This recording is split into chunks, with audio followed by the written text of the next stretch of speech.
Hi, welcome to the Thank You Notes podcast. My name is Travis. I'm the host. On this show, we bring people on and read them a thank you note for something that they've done that we're thankful for. In exchange, they bring in a note for someone or something that they're thankful for and they feel deserves a public display of gratitude.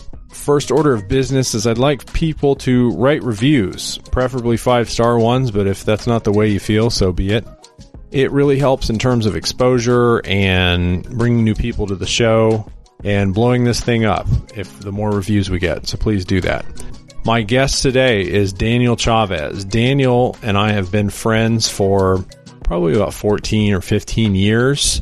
He was a Texas State Trooper when we met.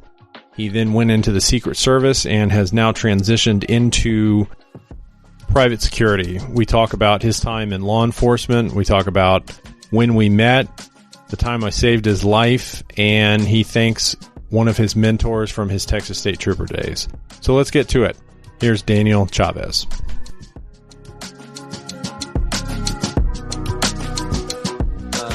Is that brown in there? No, that's my daughter's water. Oh, okay. I was like, that is a rookie move if your daughter starts drinking on your bourbon. No, man. To be honest with you, I don't really drink that much anymore. I drink a couple times a month, if that. I go through spurts where I don't at all, and those spurts are called work. Because, when I work, it's often for like I just got back from Cambridge, and I was there for like 5 days. When I'm in work mode, we work like 14, 15 hours a day, depending on the schedule. So I honestly just go back to my hotel room and crash. Same in the city. It's not like I'm meeting women to go on a date at 11 o'clock at night when I have to be back up at 6 a.m. Not ideal for drinking. For me, I have a very serious work mode. When I'm off, I'm pretty lame.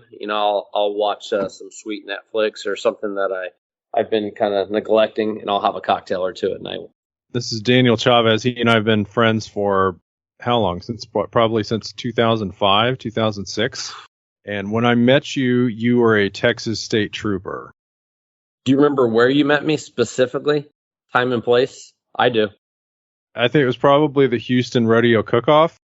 No, it was in the bathroom at a med school, like semi-formal function. I was in the bathroom using the urinal. I think you yelled "Trooper," and I looked at you and I had no idea who you were. And I was like, I was telling people all night that I sold like insurance. One guy I told I worked in banking.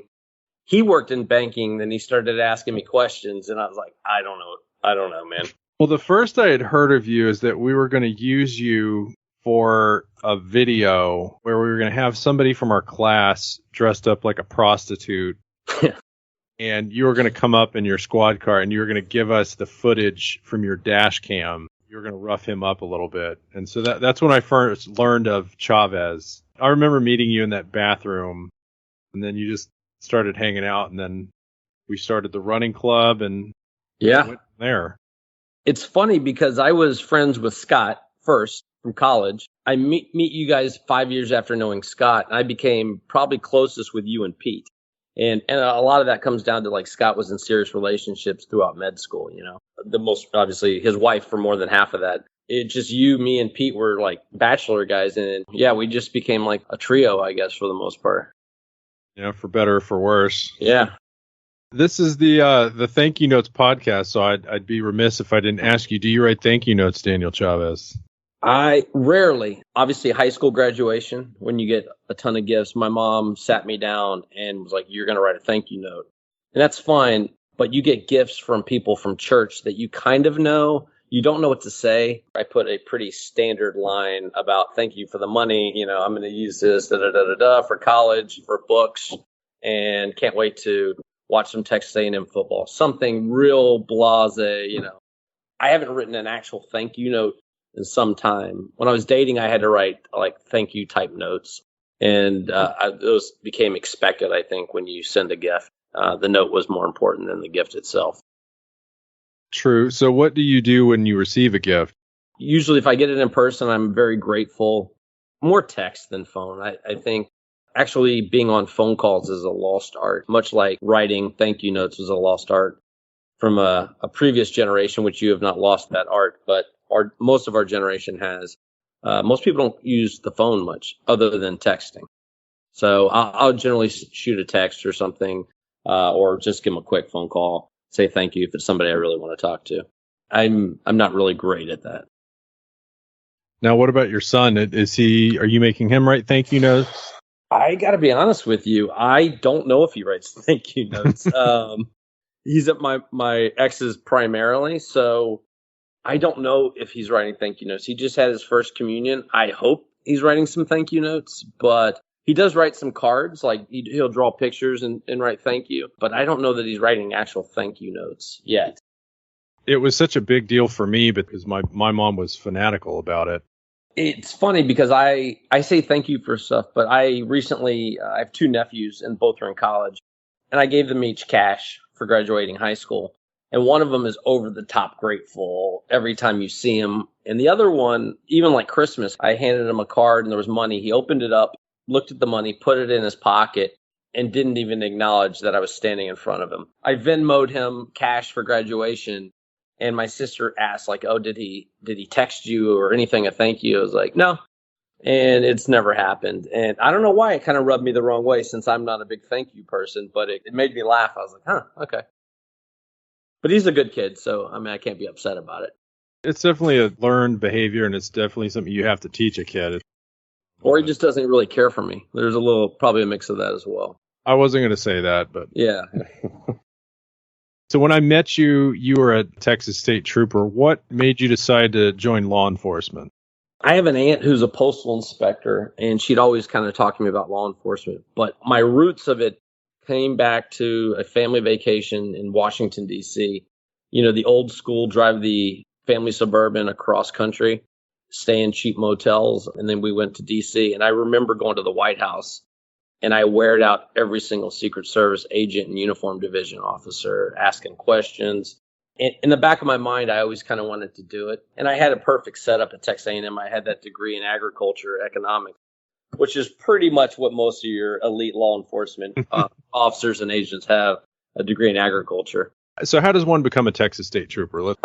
It's not that sexy. Literally, I wanted to do it, and they weren't hiring when I first got out of college. So I took a sales job for a year, and then I took a really sexy job at the company that picks you up. That's right, Enterprise Rent-A-Car. I had 2 roommates that worked there, and they're like, hey, if you want to come over here and work, it's a little more money than you're making now. And I did. 7 months went by, and I got hired by the troopers. They had a big hiring push, and I got hired from the day I turned in my application. Probably 3 months later, I was in the academy, which is pretty unprecedented at that time. It was usually a pretty lengthy process. I mean, they did everything. We did a PT test, panel interview, and then a written test. And if you can believe that there were a few people that didn't pass the written test to be a uniformed state trooper, but there were. And they were really, really cool about it. They said, hey, they listed 3 names out of like the 75 that were taking the test. Can you step in the hallway? And the door hadn't even fully shut when they said, everyone in this room has passed. And everyone just started cheering. And I'm sure the guys in the hallway could hear as they were about to find out they did not pass. Real class. So after you pass your test, how do you find your niche? Right before you graduate, they give you a choice, location or service. And I wanted to be a highway patrol trooper. And so I said, highway patrol. I didn't care about the location. You still put a preference for location, but I was highly expecting to be sent off to like Uvalde or somewhere like El Capitan, somewhere real desolate. I ended up getting Houston, which is my hometown. So they gave me both. But the options were pretty minimal. You have driver's license division, which I don't think they run anymore. They had the highway patrol, which is the biggest. They had license and weight, the guys who pull over the big 18-wheelers. And then you had the Capitol Police, which would be based out of Austin. They're all good choices, but I really wanted to be in the highway patrol. So when you finally got on the job, was it different than you expected, or did you kind of know what you were getting into?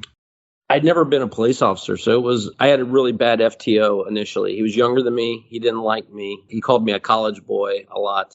He was from New Orleans. Something about him, I did not get off to a good start with him. And before you keep going, what's an FTO? Field training officer. And they do like weekly write-ups. And his write-ups were basically setting me up for being washed out after 6 months. And My sergeant ended up switching me out with a much more experienced trooper, and then I was good to go. The first few months, I really didn't know what the job was. I just hated coming to work because this guy was just miserable to work with, and he just didn't like me. I always describe it as the greatest job I ever left. Every day was an adventure. It didn't have to be, but it could be. It was what you made of it. You get in the car, you call on the radio, and you just go to work. You didn't have to go see your sergeant unless you were in trouble. So I saw the sergeant once in a while. But yeah, it was a great job, man. You just get out there. Yeah, it was whatever you want to make of it. What would you say your biggest accomplishment as a Texas State Trooper was? I never received a ton of awards, I'll tell you that. There were 2 accolades. One went to the head of the Highway Patrol. It was a permanent letter in my file. I'll be as brief as possible. I pulled a car over going like 85 miles an hour down I-45 in Houston. Heavy traffic. So I pull the car over, guys sweating profusely. There's a bunch of broken glass in the car. His windows aren't broken, so that's what you call a clue in law enforcement. The car smelled burnt marijuana. He'd been smoking weed. So I had him step out of the car. I told him I was going to look for the joint, handcuffed him, read him his Miranda. And I go in, and I find a briefcase. And I said, "Is this yours?" And there was other stuff in the car that was clearly not his. And opened it up. And he just sat there, didn't say a word. And inside of it was a little bag with jewelry, a passport, and a bunch of other paperwork. I find some business cards, called the guy.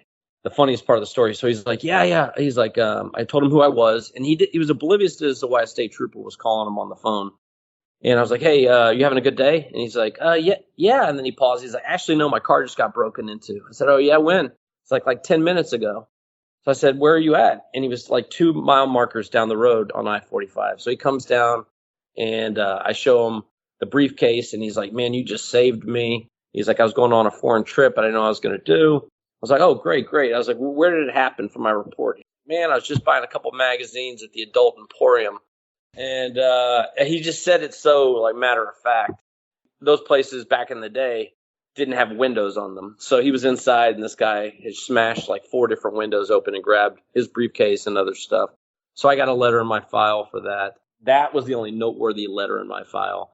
And then I think the biggest thing I ever did was I got a kid who was technically not kidnapped. There was not an Amber Alert. His father, who had a protective order against him. It was my first night alone. And I was working a midnight shift, and I pulled this car over. Guy didn't have driver's license, didn't have any ID. There was a baby in the back seat, and he was a huge dude. Not a giant, but way, way bigger than me. And the tone goes off on the car when I run this information. That's not a good sign. I called him on the phone. They're like, "Yeah, he's got a protective order. Is there a kid in the car?"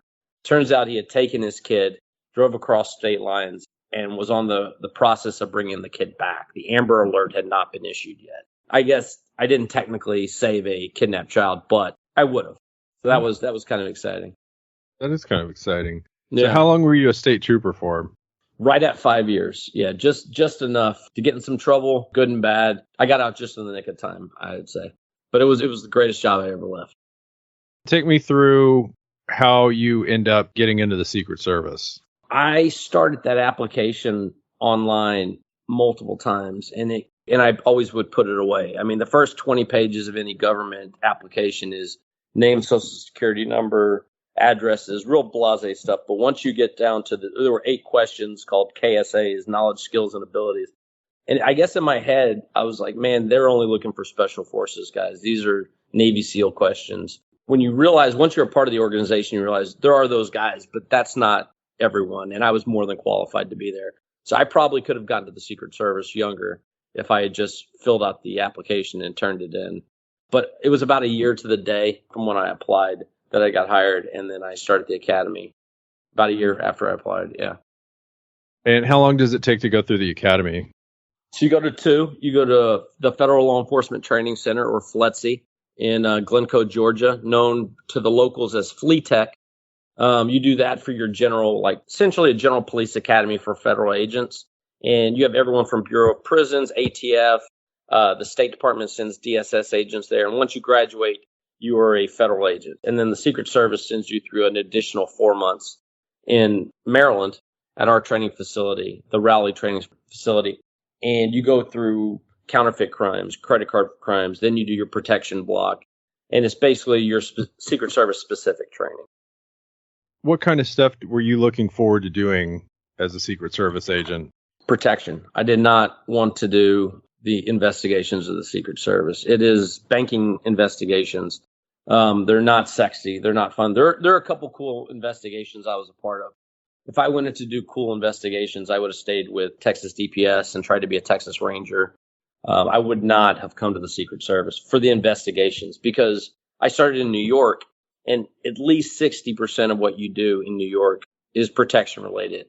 The UN's there, so you have foreign heads of state, which we protect, come in. I think we hosted like 250, 260 visits a year from foreign heads of state. The actual UNGA would come in, and that could be anywhere from 120 to 150 heads of state come in. Regardless of political affiliation, POTUS and VPOTUS always come to New York because there's money from both sides of the aisle. It's one of the biggest fundraising areas any president or vice president can go to and raise money for the party. So it was a lot of protection. And the frustration would be you'd be in the middle of an investigation and then you would go on a 1-week protection assignment. So the U.S. attorneys would get kind of tired of dealing with us because they would call you for a piece of paper, or to get something done. You're like, hey, I'm on a protection assignment, or I'm on a trip for another protection assignment. But it was a great protection offer. So when you're doing a protection, let's say you have a head of state coming to the UN, take me through, like, what was your job getting prepared for them being there? If you're the advance, like the lead advance, which is the highest part of the advance, you'll start off with a mission meeting. And a mission is essentially a embassy, but smaller. Embassies are only located in Washington, D.C. Missions are the equivalent of those in other cities throughout the country. So you would sit down with the mission, and that would be their staff, and you'd say, hey, where's the president or prime minister? Let's go over the schedule. And you would start there. So you would determine what the sites would be. And based off the sites, you try to get a timeline of what the sites were going to be, and then you would run your routes, which in New York, you try to put an estimate of how long it takes to get from site to site. But if you've been to New York, you know how heavy traffic is. You generally want to run your routes like at 3 a.m. when the least amount of traffic's on the road, and then you guess what the traffic situation is going to be. Then you have the visit itself, where you'll pick them up at an airport, you motorcade them to their hotel, and you just start the visit. You just start going through it. And we call that game day, which is the most fun part, because finally all the hard work is done. All the paperwork's been approved. Then you actually just get to go do the work. You've told me some of the trips that you've taken. What were some of the more noteworthy experiences that you had as a Secret Service agent? The trip that always sticks out in my mind, I always tell people, in some ways it was the best trip I ever had. We were in Lithuania for then Vice President Joe Biden. And I was on a car plane, which is a C-130, where we load the vehicles and everything else, and about like 40 or 50 of us. And I was just supposed to hold post at his hotel.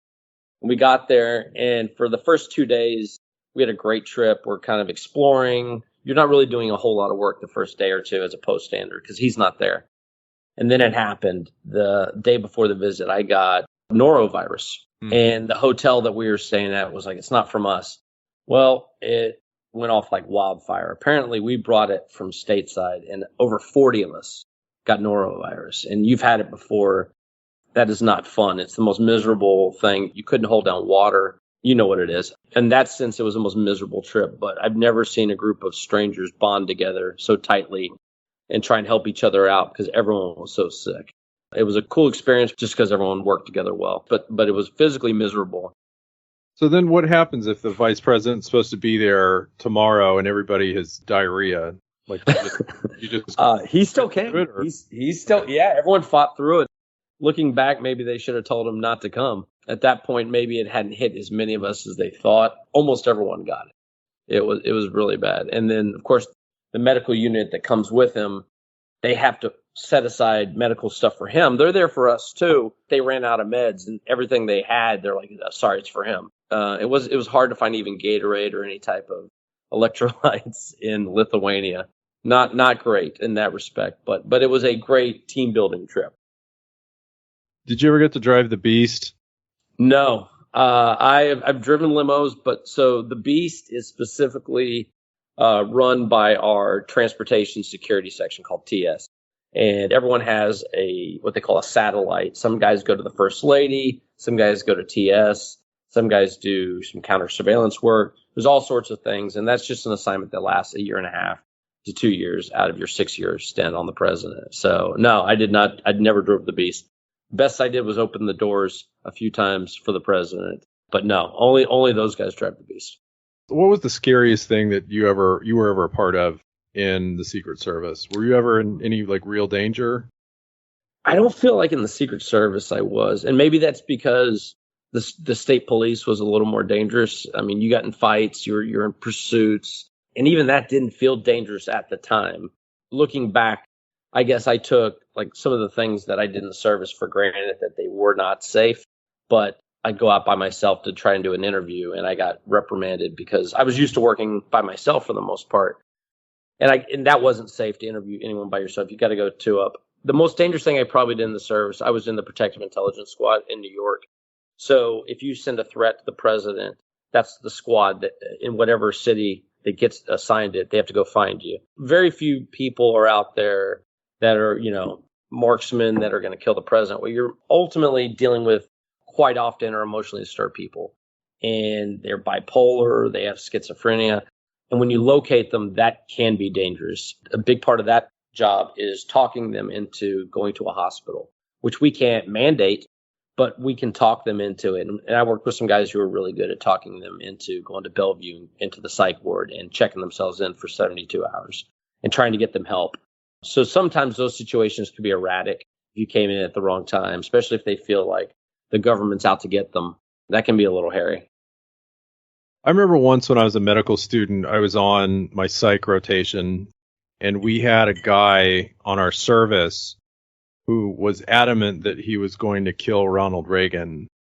Well, Ronald Reagan had been dead for like 15 years. The Secret Service still had to come out. We still had to report it. Secret Service had to come out and interview this guy. They probably did, if I had to guess, because at that time, Nancy Reagan was still alive. And you always worry about the nexus to another protectee. I know it sounds bizarre, right? You don't really want to be the people that didn't go follow up on that and then 100%. No, 100%. But he had no idea Reagan had passed away. We told him, and he was, no, you're not. That's not right. No, I saw him on TV. And well, that's solid reasoning. So then, how long were you ultimately in the Secret Service? 14 and a half years. I just left at the end of April. 5.5 years shy of a full pension. Now, you do private security now for high net worth individuals. Is that correct? Correct. Is it a harder job? Is it a different job? What kind of stuff are you getting into? It's definitely different with the president or vice president or those protectees. There's a huge staff that handles most of their like movements and stuff. And they'll go over that with you and say, hey, the protectee's going here or there. There's not as big of a staff presence on private individuals. You would think there is. So you have to wear a lot of hats, and sometimes you're security, sometimes you are part executive assistant. I'm not too proud to say that we've got sent out to get them food and stuff, and that's fine. They compensate us extremely well. I'm very fortunate to have gotten the job I got. How did you get the job? A former colleague of mine who was in New York with me, former Secret Service agent, who left the job. I think he left 5 or 6 years prior, and he did a few different jobs within the private sector. He landed this one, I think, about a year and a half ago, and he decided to build a team of for executive protection for the owners of a company. He presented it to them. They wanted it. And then he had the challenge of finding guys that were willing to leave government service to do it. So is it essentially like your Secret Service job in that like the responsibilities, but you just have less resources, or how does that go about? You definitely have less resources and you have no authority. Think about that. I still carry a gun. I'm allowed to carry a gun, but I have no authority. I don't carry handcuffs. I can't arrest anyone. You get compliance, voluntary compliance. That's the word. So if I tell somebody on the streets of New York City, as a New York City police officer, stop, we're holding up this sidewalk. You have a uniform, a badge, and a gun, and they have to comply. If they don't comply, you could arrest them or at least detain them. Secret Service, same thing. You establish a zone of protection for any protectee, a Secret Service protectee. It's a federal law. So if they don't comply, you could arrest them or detain them. As a private security professional, you do your best, but you're not detaining anyone. You're just a private citizen out there. you ultimately went there because the schedule allows you more time with your kid. Is there anything else that made you jump? COVID changed a lot of things for a lot of people. I got in COVID shape, which means different things for people. I got really good shape during COVID. I was doing like 30,000 steps a day. I had a dog who was in better shape then, so we'd walk 5 or 6 miles throughout the day. I wasn't going into work very often because of COVID. They really limited who could go into the White House or the trips we were on. I was running 3 miles, walking another 3 after the run. What I learned is what I could do with my free time, because I hadn't had any free time over the past 14 and a half years. Then COVID went away, and then I went back to work, and then we had a change of administration, and quality of life dropped off significantly just because of the new mission. And I didn't see my son for over 2 months at one point, which is, I mean, you're a father, you know how that's a failure on me. I could blame my job but the job isn't there for me. I took the job. It's a career. And I'm not bad mouthing the service. I just realized I was losing a relationship with my son. So when that came in, there's a huge monetary component of it. It's a risk because I left government service, which is a guaranteed paycheck for life if I got my pension. But I don't know. I looked at all the risk associated with it. There's definitely an uptick on salary. There's an uptick on stock and everything without getting too into it. But yeah, there's a monetary uptick, and I have a ton of free time. So more money, less hours, more time with your son. I do work a lot. I don't want you to think I don't work a lot, but I'm never going to work as much as I did in the Secret Service. All right, man. So I've written you a thank you note. Oh, man. Dear Chavez, I don't think I have ever officially thanked you for the life of civic service you have led. Only in my middle ages have I developed something resembling selflessness, but you have been putting yourself in harm's way for the bulk of your adult life, for the good of your community and your country. Thank you for that. I know you did not take the responsibility of these positions lightly. On a more personal note, you've been a wonderful friend since I've met you. When we met in my mid-20s, I was a buffoon with little respect for others. You have always been a model of maturity while still being able to have a good time. Your son has an exceptional role model in you for his entry into manhood. Hope to see you soon, Travis. Wow. That was really good, Travis. I listened to all your episodes. That's top tier. Are you number one fan? Am I number one fan on your podcast? Possibly. You could be. Are you just using me for my potential connection to former White Houses? I have no connections to Barack Obama to get you. I just want you to know that. No, I hadn't even thought of using you for your connections to... Oh, that's good. That would blow up your podcast. No, Rocco said I'm going to have Obama on in 2 years. I believe that. Yeah, I listened to that one. I can see that. I think President Obama likes to keep, do what's hot in the streets. I think the Thank You Notes podcast could be that. This is neither hot nor in the streets. It's in a closet in East Dallas. I think that's the charm. So who did you write a thank you note to? Well, first off, mine's a thank you text. Thank you text. Yes, because I didn't have any stationery. But I think I will put this onto a thank you card and send it. I wrote it to a friend of mine named Brandon Best, who's a Texas Ranger. He was a trooper when I first became a trooper. He's been a mentor of mine for many years, I guess almost 20 years now. Yeah. All right, let's hear it. Brandon, thank you.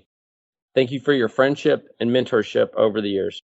You took the time in 2003 to become friends with a rookie state trooper. Soon after I arrived in Baytown, you promoted. You continued to stay in touch and look after me. You taught me what it was to be a good trooper and showed me what it took to become a good investigator. You encouraged me to promote when I first became eligible, but when I decided that I wanted to leave DPS to become a Secret Service agent, you simply said, our loss is their gain. You flew to Washington, D.C. for my graduation, which meant more to me than anything that you know. You continually have stayed in contact with me throughout the years and throughout my career. I don't think I've ever expressed how grateful I am for having you in my life. Thank you so much from the bottom of my heart. Your friend, Daniel Chavez. Not as good as yours.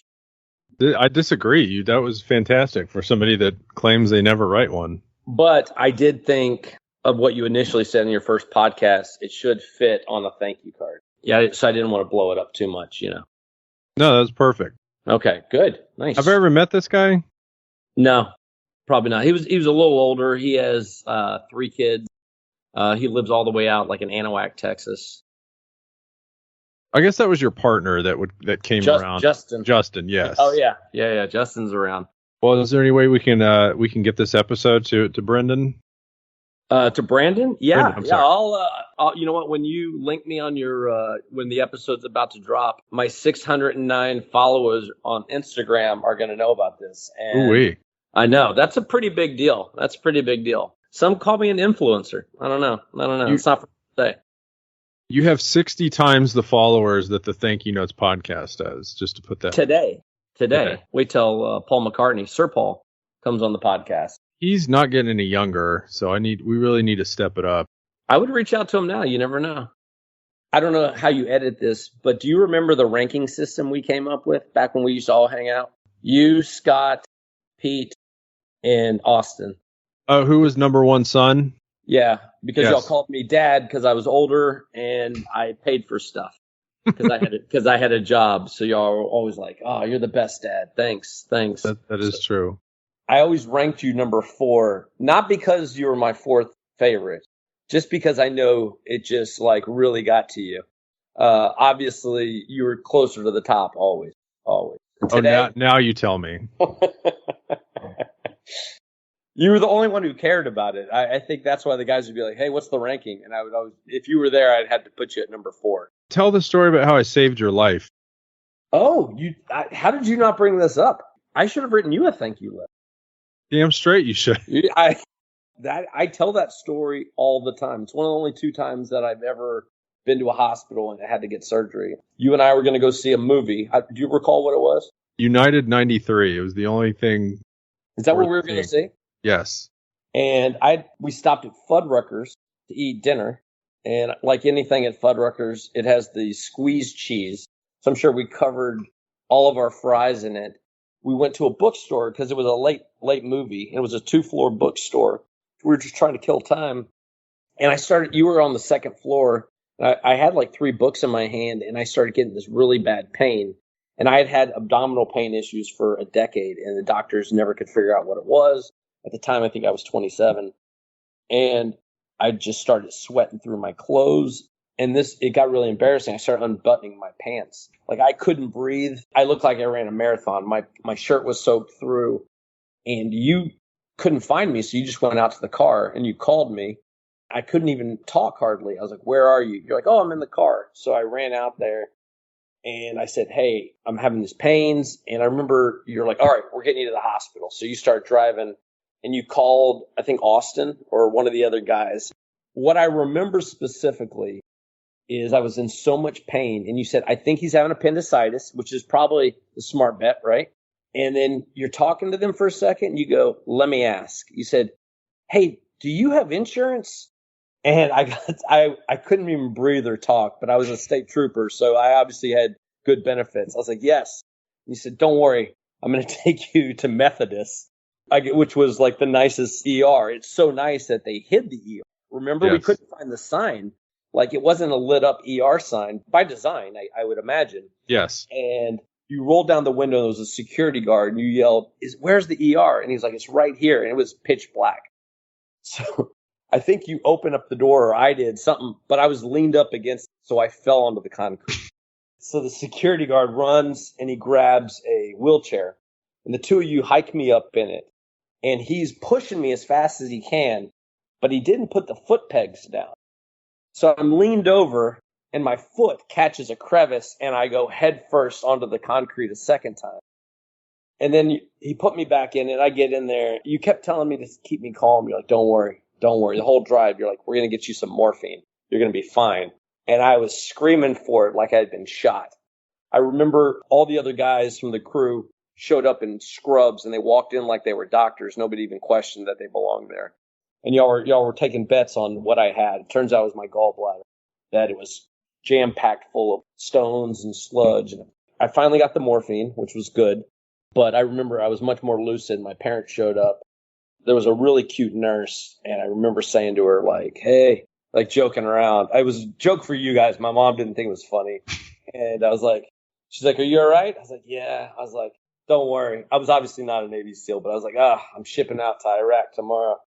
I'm a Navy SEAL. Clearly not a Navy SEAL. And she's snickering. I go, "We're taught to ignore the pain." And she goes, honey, I was here when they brought you in.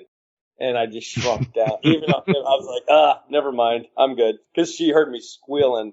But now you saved my life. I could not have driven. I would have ended up in Bentab or somewhere. So I remember every time that nurse came, it was like every 10 minutes. And one more thing. Just see if I can get a little more morphine. Yeah. I was very calm about it. Like, I remember it feeling like euphoric. But I understand, like, how people get hooked on drugs now. I had a similar experience. I think this was last year. I woke up at 3 o'clock in the morning and my side is just on fire. I'm squirming around on the floor. My wife comes out. She said, what's going on? And I knew I was having a kidney stone. Ugh. And the baby upstairs asleep, so she couldn't drive me to the hospital. So I had to call an ambulance to drive me into my hospital. As soon as I got there, they gave me morphine and my life just immediately got better. Right? They scanned me, et cetera, and then they let me go, and I eventually passed the stone. I was thinking of you when all that happened. I was like, now I know. I've never had a kidney stone, but I've seen great men brought down by them. They are apparently very painful. Well, there you go. Man, we're ending this on a high note. Do you have any parting words to my dozens of listeners? I'm a big fan. Obviously, Travis, I'm a big fan of yours, but I like it is a very positive podcast. There's too much negativity going on. I'm trying my best to be super positive these days and see the glass is half full. It's tough, but I listened to your first few and I was like, this is nice. This is nice. Nobody had a meltdown. It was just good thoughts. I don't know who's going to be my first meltdown. Not I. Maybe Obama. I bet I can get him to meltdown. You think so? I think so. I guess I have to end it this way. Thank you for coming on the podcast, Thanks Chavez. for having me. I had a great time. We'll end it there. All right, buddy. Thank you. Bye. It's off. Bye.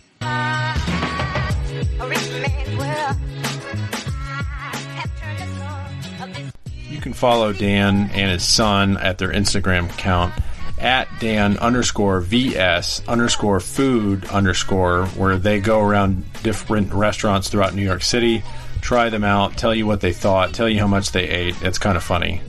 Please review this show wherever you get your podcasts, 5 stars preferably if that's the way you feel. Please like and subscribe on Facebook or on Instagram. You can send me a text, send me a voicemail. All the information for this is in the show notes. I'll have another episode for you soon. I hope you're having a great day, great week. I'll see you next time.